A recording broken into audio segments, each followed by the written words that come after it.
Hey everyone, welcome in CLAT point and let's start today's the Hindu news discussion जो कि CLAT, AILET, DU LLB, LLM, NLSAT and other law entrance test आप 2022 में देंगे या 2023 में देंगे, आप लोगों के लिए इंपॉर्टेंट हो सकता है। तो चलिए फिर बढ़ते हैं, शुरुआत करते हैं हमारे आज के सेशन को। आज का जो क्विज का क्वेश्चन है वो ये है कि on which date Indian constitution was finally signed by the members of the constituent assembly. And इसके अलावा मेरी ये भी रिक्वेस्ट है कि वीडियो को लाइक या डिसलाइक में से कोई एक चीज जरूर किया करो, इससे हमें पता पड़ता है कि आप लोगों को वीडियो अच्छी लगती है नहीं लगती है। आगे बढ़े उससे पहले CLAT UG, CLAT PG, DU LLB, NLSAT, AILET UG and PG के 2022 के क्रैश कोर्स, 2023 के ईयर लॉन्ग बैचेस चल रहे हैं। डिस्क्रिप्शन से आप हमारी ऐप डाउनलोड करिए, डेमो क्लासेस देखिए, आप इनमें इनरोल कर सकते हैं। कॉन्टैक्ट नंबर भी है डिस्क्रिप्शन में जहां पे आप कॉन्टैक्ट करके इन कोर्सेज की जानकारी ले सकते हैं। आगे बढ़े उससे पहले आज का जो एडिटोरियल के पेजेस हैं इसमें हमने कौन कौन से आर्टिकल देखने हैं, तो यहाँ पे देखिए यूएस में अबॉर्शन से रिलेटेड अभी एक मसला चल रहा है, वो देखेंगे। ये आर्टिकल हमारे लिए इंपॉर्टेंट नहीं है। वॉच द गैप भी देख लिया जाएगा एंड स्टैंडिंग ऑन सेरेमनी भी देखेंगे, ठीक है। यहाँ पे क्या हुआ है ये भी हम देखा जाएगा, ठीक है। तो चलिए फिर शुरुआत करते हैं। सबसे पहले देखो आर्टिकल है वॉच द गैप। ये क्या है, देखो अभी भारत का ट्रेड डेफिसिट काफी ज्यादा बढ़ गया है कंपेटिवली टू द 2021 का, अगर इस मंथ के आंकड़े देखें तो वो एक अच्छा विषय नहीं है हमारे लिए और उस पर काम करने की जरूरत है। ट्रेड डेफिसिट क्या होता है मैंने कल भी समझाया था, एक बार फिर से जल्दी से रिवाइज करा देता हूं।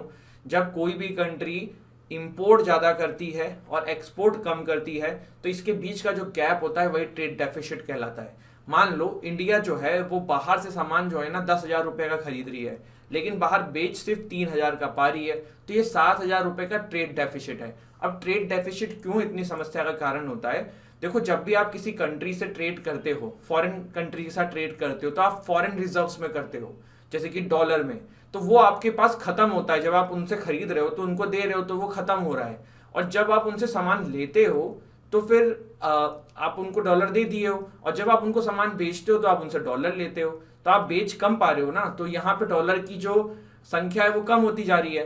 तो इसीलिए ट्रेड डेफिसिट जो है वो सही चीज नहीं है और इसीलिए इंडिया के लिए चिंता का विषय है। यही यहाँ पे आर्टिकल लिखा हुआ है।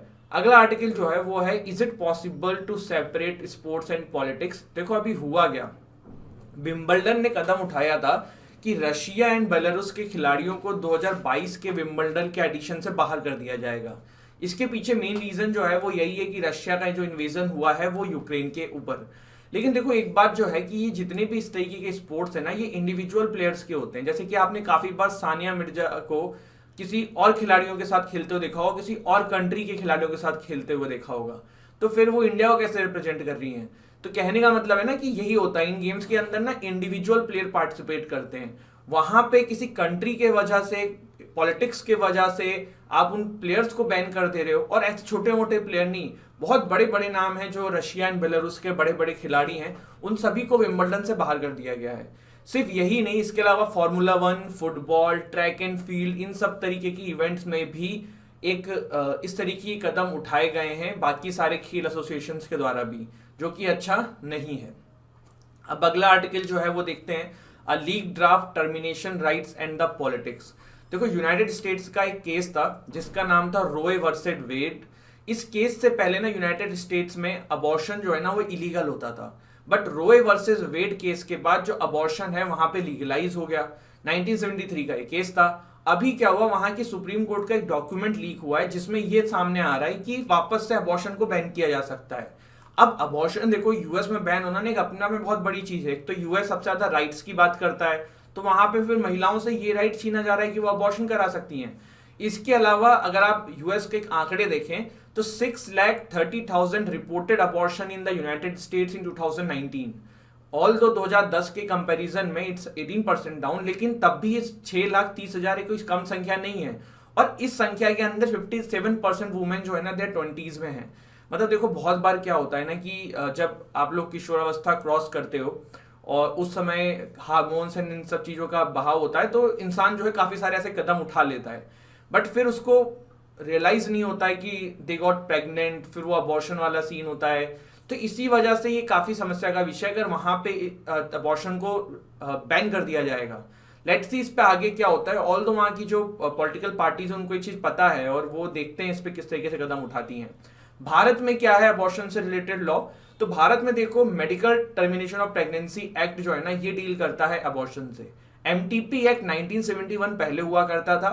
एमटीपी अमेंडमेंट एक्ट 2021 में आया था, जिसमें काफी सारे अच्छे चेंज किए गए थे जो कि देश के लिए अच्छे थे। जैसे कि पहले ना एमटीपी एक्ट 1971 सिर्फ मैरिड वुमेन्स के लिए एप्लीकेबल था। तो होता क्या था कि जो अनमैरिड कपल्स होते थे ना, फिर वो चोरी छुपके से अबॉर्शन कराते थे, गलत तरीकों का यूज करते थे और इस वजह से उनको समस्या का सामना करना पड़ता था।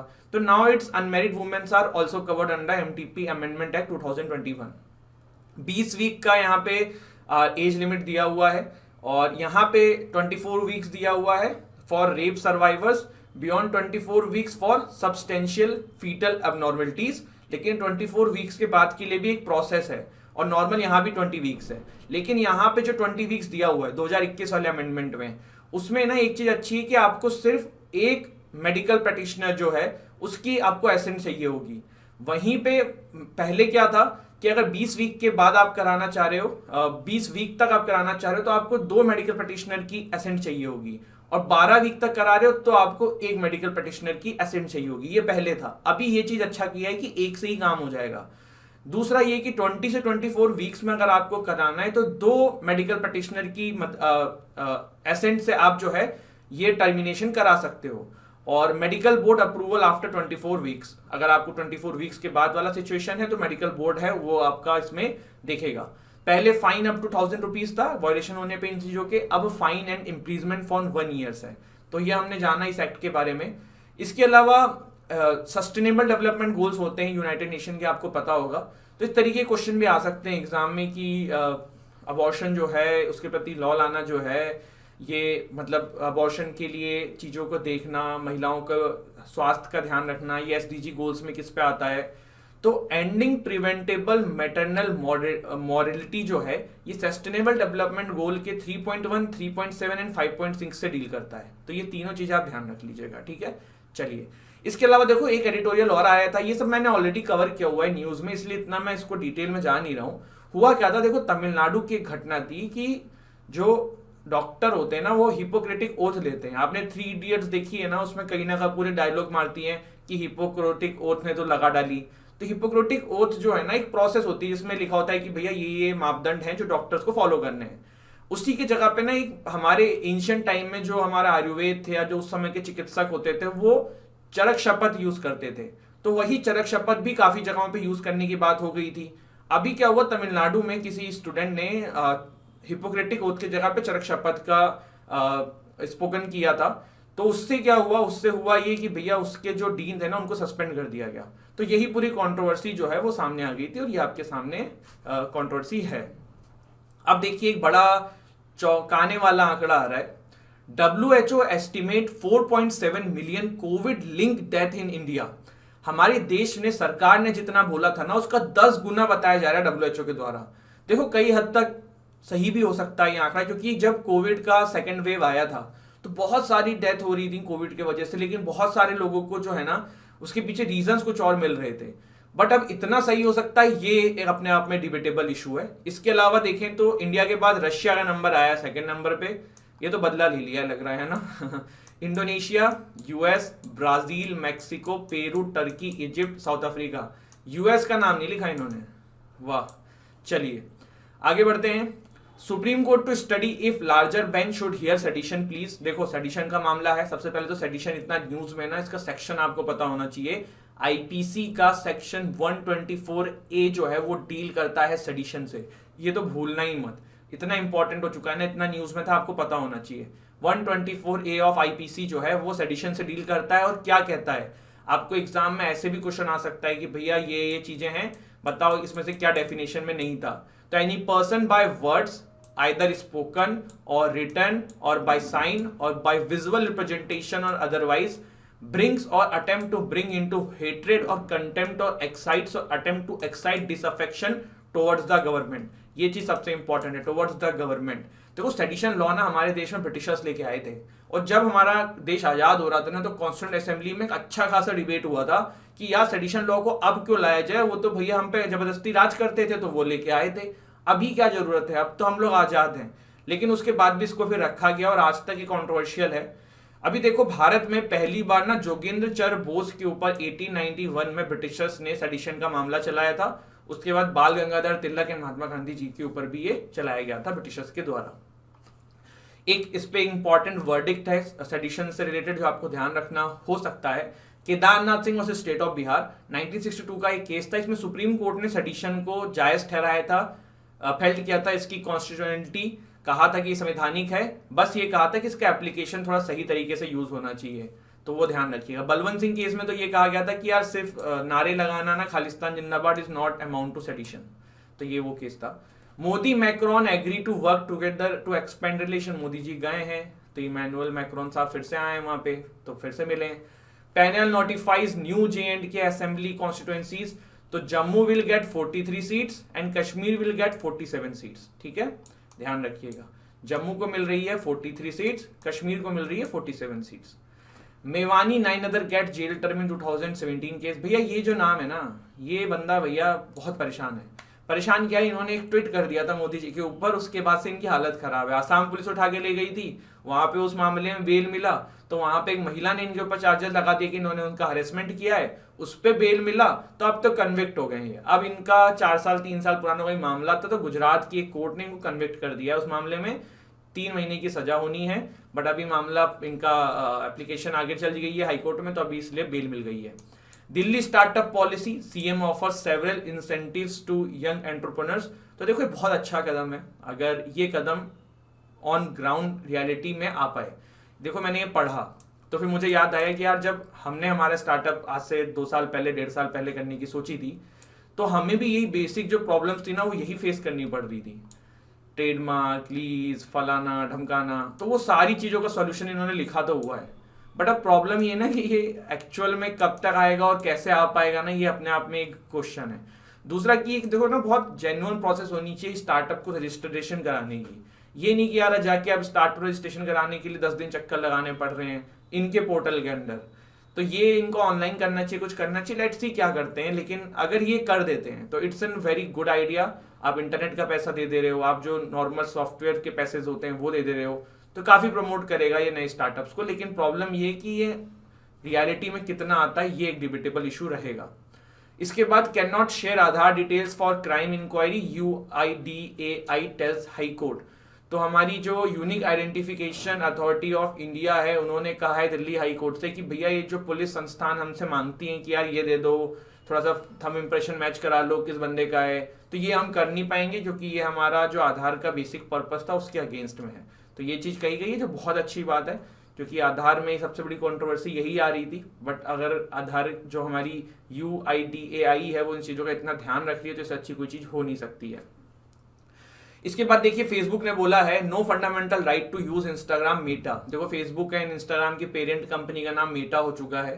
तो मेटा जो है, इनके ऊपर एक केस फाइल किया गया था जिसमें ये कहा गया था कि यार इंस्टाग्राम से मुझे ब्लॉक कर दिया है, मेरा फंडामेंटल राइट है यूज करने का इंस्टाग्राम, और मुझे क्यों रोका जा रहा है। तो इन्होंने बोला कि यार fundamental right to speech and expression ना पब्लिक बॉडी के अगेंस्ट में होता है, we are an private entity and हमारे अगेंस्ट में नहीं होगा, हमारी मर्जी है, हमें नहीं देना है, हम नहीं देंगे। तो ये मामला भी यहाँ पे सामने आया है। इसके बाद द स्पाइस जेट एक्सीडेंट, मैंने आपको ये बताया था कि ट्रबल हुआ था रात में, ये फ्लाइट थी आपकी, है ना। तो इस फ्लाइट जो इसका नाम है वो है बोइंग 737-800 एयरक्राफ्ट। ठीक है, काफ़ी लोग चोटिल हुए, लेकिन still it's very better and hopefully सभी लोग सही हो जाएं, क्योंकि और बड़े लेवल पे चीज़ें खराब हो सकती थी, पर उस लेवल पे हुई नहीं है। SG शेड्यूल फ्लाइट है, कहाँ से, मुंबई टू वेस्ट बंगाल दुर्गापुर थी। 189 पैसेंजर एंड 6 क्रू थे इसके अंदर। तो यही है यहाँ पे न्यूज़ है ना, ये इसी पे पूरा इन्होंने आर्टिकल लिख दिया है, हमने ये ऑलरेडी डिस्कस किया हुआ है। Collegium recommends 2 names for Supreme court.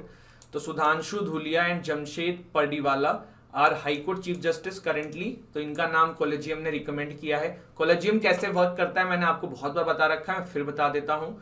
Supreme court के चीफ जस्टिस प्लस 4 अदर जो आपके सबसे सीनियर जज ऑफ द सुप्रीम कोर्ट हैं, ये लोग नाम रिकमेंड करते हैं, फिर ये गवर्नमेंट के पास जाता है, गवर्नमेंट इस नाम को वापस भेज सकती है रिकंसिडर करने के लिए कि यार हमें नाम अच्छे नहीं लग रहे हैं, आप दूसरे नाम लेके आओ। पर अगर वापस से कॉलेजियम इन नाम को फॉरवर्ड कर देता है गवर्नमेंट के पास, तो गवर्नमेंट के हाथ बंध जाते हैं और फिर इनको अपॉइंट करना ही पड़ता है। तो कॉलेजियम सिस्टम आपको पता ही है। एक NJAC बना था 2014 में, जिसको सुप्रीम कोर्ट ने स्ट्रक डाउन कर दिया था कि भैया जुडिशरी शुड बी इंडिपेंडेंट, कोई अथॉरिटी नहीं बनेगी हमारे यहाँ पे जजेस को अपॉइंट करने के लिए।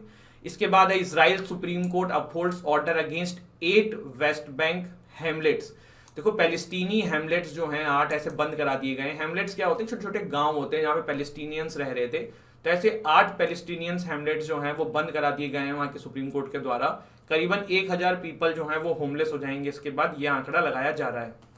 ऑस्ट्रेलिया सेट्स its poses no threat to Solomon Island. देखो मामला क्या है, सोलोमन आइलैंड कहाँ है पहले ये देख लो। यहाँ पे जो है ना कहीं सोलोमन आइलैंड है। ऑस्ट्रेलिया जो है ना इनकी सेना यहाँ पे ऑलरेडी तैनात है और ऐसा ये बोल रहे हैं कि वहाँ के जो प्राइम मिनिस्टर हैं सोलोमन आइलैंड के, उन्हीं के कहने पे हमने भेजी थी। अब क्या है, चाइना ने सोलोमन आइलैंड के दिमाग में ये बात डाली हुई है कि यार ये जो ऑस्ट्रेलिया है ना यहाँ पे पूरा कब्जा कर सकती है, क्योंकि चाइना का भी एग्रीमेंट अब हो चुका है। तो वही मसला है, तो इसी पर ऑस्ट्रेलिया बोल रहा है कि भैया ऑस्ट्रेलिया इस तरीके की हरकत नहीं पे विश्वास नहीं करता है, हम दोस्ती के लिए जाते हैं और हम आप ही की रिक्वेस्ट वहां पे गए थे, आपको हमसे डरने की जरूरत नहीं है। और चाइना तो ऑलरेडी यहाँ प्रेजेंस बना ही चुका है। चाइना सिर्फ यहाँ नहीं, चाइना पपुआ न्यू गिनिया पे भी है, टाइमोर लेस्टे पे भी है। ये पूरा एरिया कंट्रोल करने की कोशिश धीरे धीरे कर रहा है। NASA climate scientist win World Food Prize. तो सिंथिक रोजनवेग इनका नाम है, सिंथिया रोजनवेग इनका नाम है, इनको वर्ल्ड फूड प्राइज मिला है। अब एक बार रिवाइज कर लेते हैं, आज हमने क्या पढ़ा। NASA climate scientist win World Food Prize, हमने सोलोमन आइलैंड के बारे में देखा। Israel Supreme Court upholds order against 8 West Bank hamlets. Collegium recommends two name for Supreme Court. इसके अलावा हमने ये स्पाइस जेट एक्सपेरिमेंट देखा, मीटा वाला न्यूज देखा, आधार कार्ड वाला न्यूज देखा, दिल्ली स्टार्टअप पॉलिसी देखा, मेवानी साहब फंसे हुए हैं, जम्मू कश्मीर का असेंबली वाला जो अभी डिलिमिटेशन कमीशन बनी थी उसके बारे में जाना, मोदी मैक्रोन साहब के बारे में जाना, देन सेडिशन का न्यूज़ देखा, WHO का एक एस्टीमेट आया, चरक शपथ के बारे में देखा, देन हमने MTP एक्ट के बारे में देखा, एंड इसके अलावा हमने विम्बलडन में जो हो रहा है वो देखा, watch the gap, fiscal deficit, इसके बारे में जाना। This is it. आप इन कोर्सेज में चाहें तो गाइज इनरोल कर सकते हैं। डिस्क्रिप्शन से आपने ऐप डाउनलोड करनी है, वहाँ पे आपको हमारा कॉन्टैक्ट नंबर भी मिलेगा, आप उस पर कॉन्टैक्ट करके भी जानकारी ले सकते हैं। एंड सारे जो कोर्सेज हैं CLAT UG, CLAT PG, DU LLB, NLSET, ALET UG and PG, सबके डेमो भी आपको ऐप पे मिल जाएंगे और डेमो क्लासेस भी आप देख सकते हैं। And this was our quiz का क्वेश्चन एंड आई होप आपको सेशन अच्छा लगा हो। वीडियो अच्छी लगी हो तो लाइक करना, शेयर करना, चैनल को सब्सक्राइब करना। जय हिंद।